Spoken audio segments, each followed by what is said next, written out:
Dis-moi, est-ce que tu sais ce que c'est qu'un kaiju?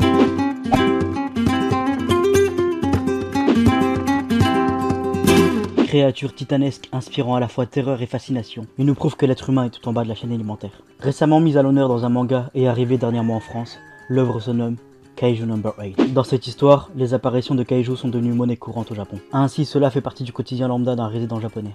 C'est sur ce postulat que nous allons suivre Kafka Ebino. Durant sa jeunesse, il rêvait d'intégrer les forces de défense. Ce groupe a pour but de maintenir la paix face aux terribles kaiju. De ce fait, les membres de cette élite ont un fort potentiel de combat équipé de leur combinaison. Kafka essaya plusieurs fois l'examen d'entrée, mais toutes ses tentatives se soldèrent par des échecs. Passé plusieurs années, il abandonne son rêve pour devenir nettoyeur. Ce travail consiste à nettoyer les rues emplies de cadavres de kaiju, laissés par les forces de défense. Un jour, une nouvelle recrue va rejoindre les nettoyeurs. Son nom est Reno Ishikawa. Il se rallie à l'équipe afin d'étudier les kaiju et d'être recruté par les forces de défense. Reno va vite comprendre que son mentor aurait sa place dans les forces de défense anti-kaiju. Passé plusieurs événements, nos deux comparses se retrouvent à l'hôpital. Et c'est sur leur lit de soins que notre nouveau personnage convainc Kafka à réaliser son rêve. Mais c'est sans compter sur un événement qui va se produire. Et oui, c'est pendant son introspection qu'une bête mystérieuse va fusionner avec notre héros, le transformant en mi-humain, mi-kaiju. Cependant, cela ne va pas ébranler sa nouvelle détermination. Ainsi, nos deux gaillards vont essayer de rejoindre le groupe de défense. Comme on dit, seul un kaiju peut vaincre un kaiju.